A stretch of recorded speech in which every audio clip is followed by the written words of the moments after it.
마태복음 12장 38절에서 50절까지 말씀, 조금 역시 길긴 하지만 우리 같이 한 목소리를 읽을 건데요. 38절부터 50절까지.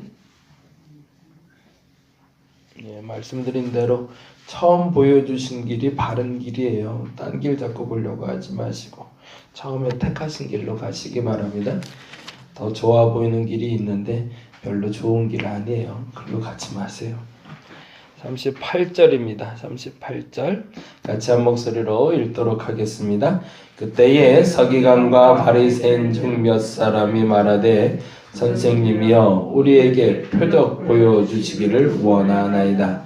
예수께서 대답하여 이르시되 악하고 음란한 세대가 표적을 구하나 선지자 요나의 표적밖에는 보일 표적이 없느니라. 요나가 밤낮 사흘 동안 큰 물고기 뱃속에 있었던 것 같이 인자도 밤낮 사흘 동안 땅속에 있으리라. 심판 때에 니느웨 사람들이 일어나 이 세대 사람을 정죄하리니 이는 그들이 요나의 전도를 듣고 회개하였음 이거니와 요나보다 더 큰 이가 여기 있으며 심판 때에 남방 여왕이 일어나 이 세대 사람들을 정죄하리니 이는 그가 솔로몬의 지혜로운 말을 들으려고 땅 끝에서 왔음 이거니와 솔로몬보다 더 큰 이가 여기 있느니라. 더러운 귀신이 사람에게서 나갔을 때에 물 없는 곳으로 다니며 쉬기를 구하되 쉴 곳을 얻지 못하고 이에 이르되 내가 나온 내 집으로 돌아가리라 하고 와보니 그 집이 비고 청소되고 수리되었거늘 이에 가서 저보다 더 악한 귀신 7을 데리고 들어가서 거하니 그 사람의 나중 형편이 전보다 더욱 심하게 되느니라. 이 악한 세대가 또한 이렇게 되리라.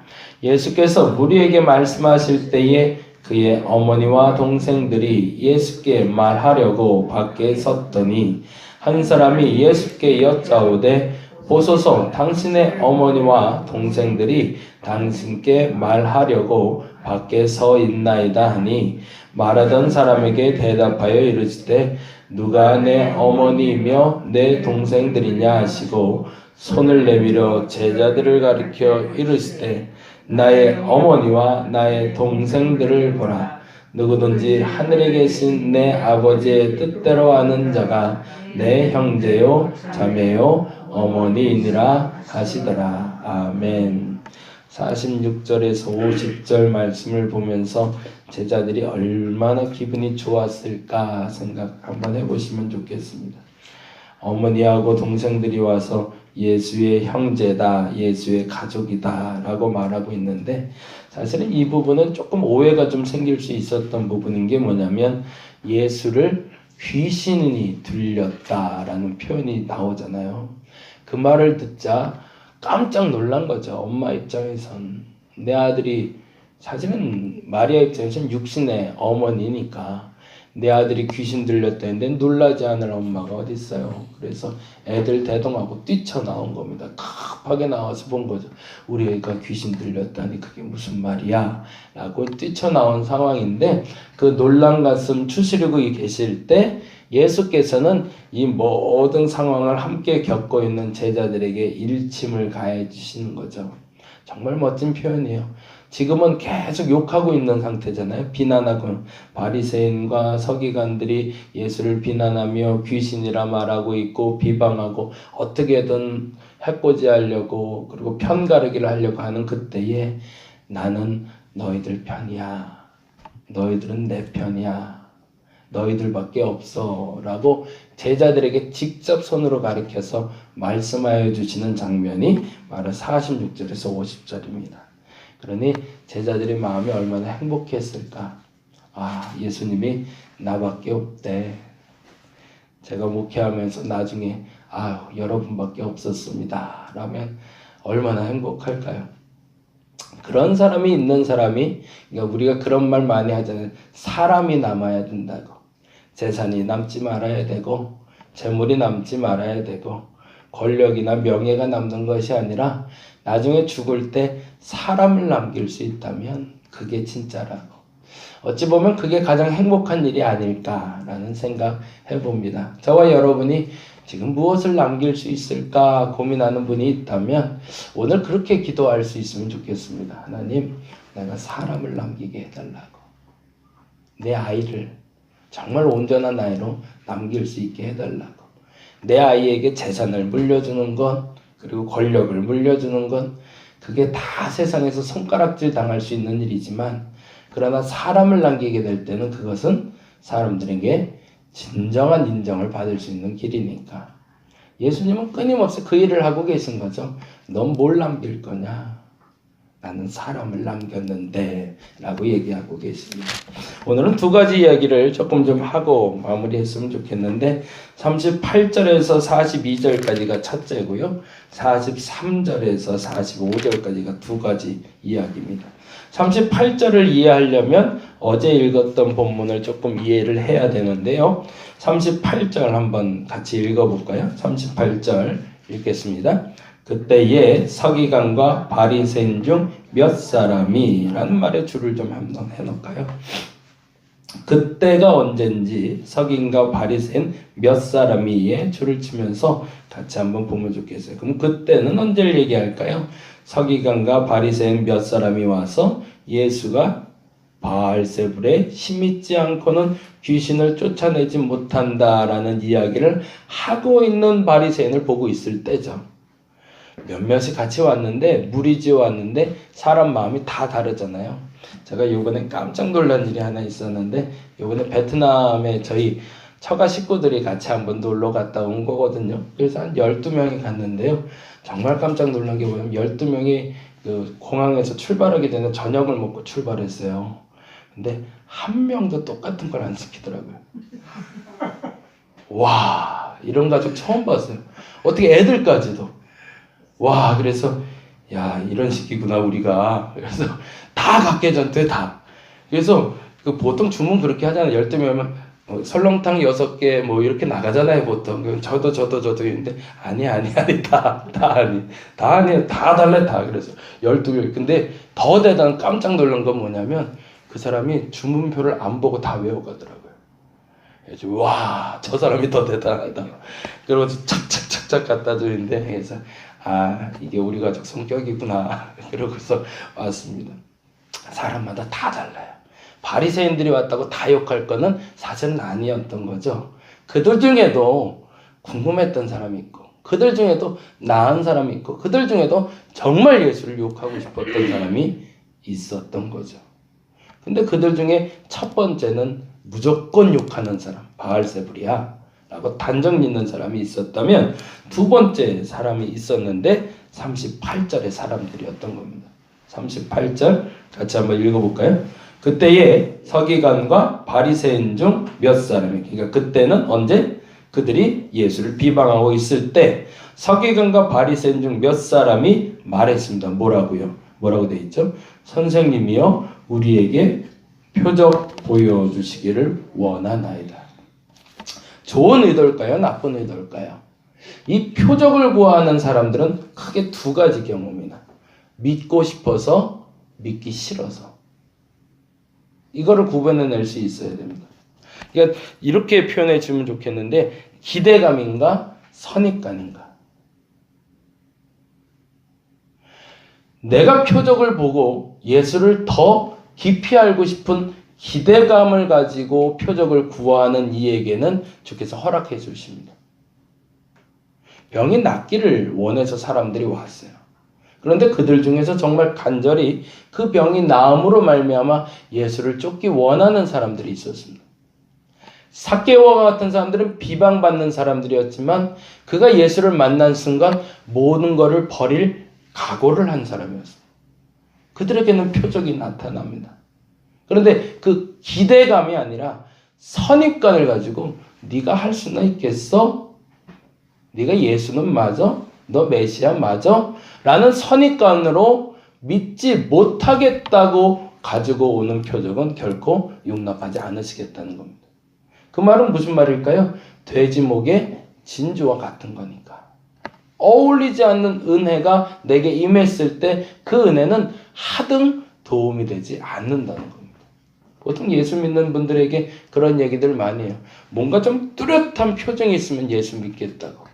내 눈앞에 한번 탁 하니 나타나던가 뭔가 이적이 확 나타나던가 기적이 좀 나타나면 내가 조금 좀 예수를 더 잘 믿을 것 같은데 근데 내겐 아무 변화가 없다. 근데 그 내면의 세계로 들어가 보면 그분은 그거 없으면 이제 예수 떠날 사람입니다. 그런 사람들에게 오히려 더 결코 하나님이 역사하지 않는다는 거죠. 근데 반면에 그것이 아니라 우리가 잘 아는 대로 다니엘의 세 친구들처럼 만일에 나를 저 풀무불에서 건져내지 않으신다 할지라도 그럼에도 불구하고 나는 주를 부인하지 않겠나이다 라고 말하는 이들에게는 오히려 더 표적이 나타난다는 거죠. 그래서 주께서는 다음과 같이 이야기하십니다. 표적을 구하는 이 서기관과 바리새인들은 사실은 그 선입관을 가지고 온 거죠. 좋은 의도로 표적을 구하는 것이 아니라 악한 의도로, 죄송하지만 그 악함은 절대적인 악이 얘기하는 것이 아니라 하나님을 믿고자 하는 신실함이 아니라 그러면 너 메시아면 한번 좀 표적 좀 보여봐 라고 마치 예수를 갖고 놀듯이 말하는 그 표적 구하는 그 마음에 대해서는 다음과 같이 이야기하고 있는 겁니다. 39절 같이 읽어봅니다. 예수께서 대답하여 이르시되 악하고 음란한 세대가 표적을 구하나 선지자 요나의 표적밖에는 보일 표적이 없느니라. 무슨 말일까요? 난 너희에게 표적을 보여주지 않겠다는 거예요. 왜? 앞서 말한 대로 그건 돼지목의 진주니까. 그런 은혜가 오히려 너희들에게 가면 너희들의 삶이 변하는 것이 아니라 너희들을 더 망가뜨릴 수 있으니 차라리 보여주지 않겠다는 겁니다. 여러분이 구할 때 잘 구하시기 바랍니다. 우리는 구하는 것마다 하나님이 응답해 주십니다. 반드시 응답해 주십니다. 근데 내가 구하는 것이 응답이 안 될 때 미묘한 차이인데 나는 알고 있습니다. 그것이 기대감인지 그것이 선입관인지. 만일에 기대감을 가지고 구하고 있다면 하나님 반드시 채우실 겁니다. 근데 내 마음에 한 톨이라도 1%라도 겨자씨만한 믿음만 있더라도 그 역사는 나타날 것이지만 그러나 겨자씨만한 그 의심이 있더라도 그 결과는 나타나지 않을 겁니다. 겨자씨만한 믿음도 역사를 가져오지만 겨자씨만한 의심도 역사를 가져올 수 없다는 것을 우리는 인정할 수 있다면 내가 지금 무엇을 해야 될지를 선택할 수 있다는 거죠. 100%가 아닌 자에게 100%를 채워줬을 때 그 일이 얼마나 불안한지를 알고 있기 때문에 그렇습니다. 공사를 해보시면 알지만 시멘트가 마르기 전에 꼭 그런 일들이 벌어지잖아요. 길거리에다 보면 복도나 이렇게 그러니까 콘크리트 타설하고 있으면 이상하게 그냥 꼭 밟아보고 싶잖아요. 그래서 교회에서 꼭 공사하다 보면은 꼭 누군가 발자국이 나거나 아이들 손바닥 자국이 탁탁 하나씩 날 때가 있어요. 이상해요. 그런데 그게 굳어버리면 누가 와서 밟으나 누가 손바닥을 갖다 대도 그 허물은 무너지지 않죠. 이미 굳어지지 않은 기반을 가지고 있는 이에게 끊임없이 무엇인가를 쌓아준다는 것은 오히려 그것을 위험하게 만들고 불편하게 만드는 것을 누구보다도 주님은 알고 계십니다. 지금 내게 더한 은혜가, 더 많은 은혜가 쏟아지지 않고 있다는 것은, 내가 은혜를 지금 더 많이 체험하지 못한다는 것은 죄송하지만 첫 번째로는 우리는 인정을 해야 됩니다. 내가 아직 마르지 않은 바닥이구나 라고. 그리고 그 바닥이 견고하게 마르게 되었을 때 그 후에 다른 기반을 쌓을 수 있는 것이지, 그것도 쌓여져 있지 않은데 또 다른 표적, 또 다른 새로운 걸 자꾸 쌓으려고 애쓰는 어리석음이 없기를 바랍니다. 그 말을 조금 더 구체적으로 말하고 있는 게 사실은 43절이에요. 그러니까 요 38절에서 42절을 이해하면 43절이 읽어질 수가 있습니다. 38절에서 42절에 그래서 너희들이 표적을 구할 때 그 마음이 100% 정결하게 순종하는 마음으로 기대를 가지고 구하지 않으면 표적을 구하는 것이 헛되다. 근데 이렇게 했을 때 사람들은 어떻게 하냐는 거죠. 그게 바로 43절인데 읽어보겠습니다. 더러운 귀신이 사람에게서 나갔을 때에 물 없는 곳으로 다니며 쉬기를 구하되 쉴 것을 얻지 못하고, 여기서 더러운 귀신의 동그라미를 좀 해놓을게요. 그래서 번역이 좀 잘 돼야 되는데 왜 하필 귀신이라는 단어를 자꾸 갖다 썼는지 모르겠어요. 성경 번역할 때 이 귀신이라는 단어에 너무 집중 안 했으면 좋겠습니다. 귀신이라는 단어는 사실은 성경의 어원으로는 영이라는 단어와 만나고 있습니다. 그리고 이 더러운 귀신이라는 말은 이렇게 보는 게 더럽혀진 영이라고 보시는 게 맞아요. 더럽혀진 영. 그럼 무슨 말일까요? 하나님의 영은 깨끗할까요? 더러울까요? 깨끗하겠죠. 성령은 깨끗한 영이겠죠. 그러면 더러운 영은 뭘까요? 하나님의 영이 아닌 영들은 사실은 더러운 거죠. 그래서 여기서 말하는 더러운 귀신 들렸다, 귀신이다라는 표현은 사실은 앞서 말한 대로 표적을 구하거나 혹은 내가 또 특별한 어떤 영적인 경험을 원하는데 그것을 주지 않았을 때, 누가 하나님이 주지 않았을 때 그 새로운 것을 찾아다니는 영을 얘기하는 겁니다. 돌아다니면서 우리는 영적인 존재이기 때문에 영적인 새로움에 대한 갈급함이 다들 있는데 그 영이 채워지질 않자 채워질 수 있는 곳을 향해 떠났다는 얘기예요. 그래서 그 사람이 떠나서 다니는 곳이 이렇게 되어 있습니다. 물 없는 곳으로 다니며 쉬기를 구하되 쉴 것을 얻지 못했대요. 당연히 물 없는 곳을 다니면서 쉬기를 구하면 쉴 것을 얻지 못하죠. 물 없는 곳이 어딜까요? 광야겠죠, 광야. 예수님이 40일 동안 금식하셨던 장소. 근데 그 말을 조금 다른 의미로 설명하면 여러분이 쉽게 설명을 해요. 어떤 얘기냐면 기도원에 들어간 거예요. 수도원 같이. 그럼 뭐 하러 들어가는 걸까요? 수덕생활, 수련, 훈련 받으러 들어가는 겁니다. 뭐 하려고요? 내 영. 하나님께 허락된 내 영이 하나님으로부터 채워지지 않자 나의 노력으로 그 영을 채워보고 싶은 겁니다. 왜? 나의 영은 항상 새로운 것, 맑은 것, 더 좋은 것을 추구하게 하나님이 만들어 놓으셨으니까. 근데 성령으로 채워지지 않으니 성령이 아닌 또 다른 영으로 내 마음을 채워보고 싶은 갈급함으로 사람들은 광야로 나가더라는 겁니다. 그래서 단도 배우고 불교에서 수련 활동도 하고 금식도 하고 여러 가지 훈련 과정, 요가도 하고 여러 가지 많은 일들을 하게 되는 거죠. 그런데 이상한 건 그 수련을 하면서 그들이 참되게 얻고 싶은 건 쉼인데 그 다음에 이렇게 되어 있는 거죠. 그들의 수련이 가져올 수 있는 결과가 쉬기를 구하되 뭐 한대죠? 쉴 것을 얻지 못한대요. 그들의 영적 훈련들이 그들을 만족시키지 못하더라는 겁니다. 그리고 나서 결론은 이렇게 되는 거죠. 45절 볼까요? 45절. 이에 가서 저보다 더 악한 귀신 7을 데리고 들어가서 거하니 그 사람의 나중 형편이 전보다 더욱 심하게 되느니라. 이 악한 세대가 또한 이렇게 되리라. 뭐 하는 거죠? 그 영적 훈련이 오히려 내게 더 큰 짐이 되더라는 거죠. 이쯤에는 금식해야 되는데. 근데 이건 미묘하지만 우리의 사순절과도 만나고 있습니다. 고난주간 다가오는데 내가 그래도 한 끼 금식은 좀 해야 되는 거 아닌가? 근데 그게 오히려 내게 부담이 된다는 거죠. 그게 오히려 짐이 된다는 거죠. 그게 원래 이 사순절과 고난주간을 통해서 저 많은 하나님이 주신 영적인 쉼을 얻어야 되는데 그 훈련이라는 과정으로 들어감으로 말미암아 나를 더 고되게 만들어 버린다는 거죠. 새벽 예배를 나오는 거는 기본이어야 됩니다. 신앙생활 하면서. 왜? 이것이 내게 쉼을 줌을 알기 때문이죠. 근데 새벽 예배 나오는 게 의무감이 되어버리죠. 그럼 뭐가 되는 거죠? 지금 말한 것처럼 하나로 시작했다가 7가지의 더 무거운 영적인 짐을 지고 사는 어리석음밖에 되지 않는다는 겁니다. 오늘 이 시간 나온 이 새벽 시간이 여러분에게 진짜 쉼을 줄 수 있기를 간절히 바랍니다.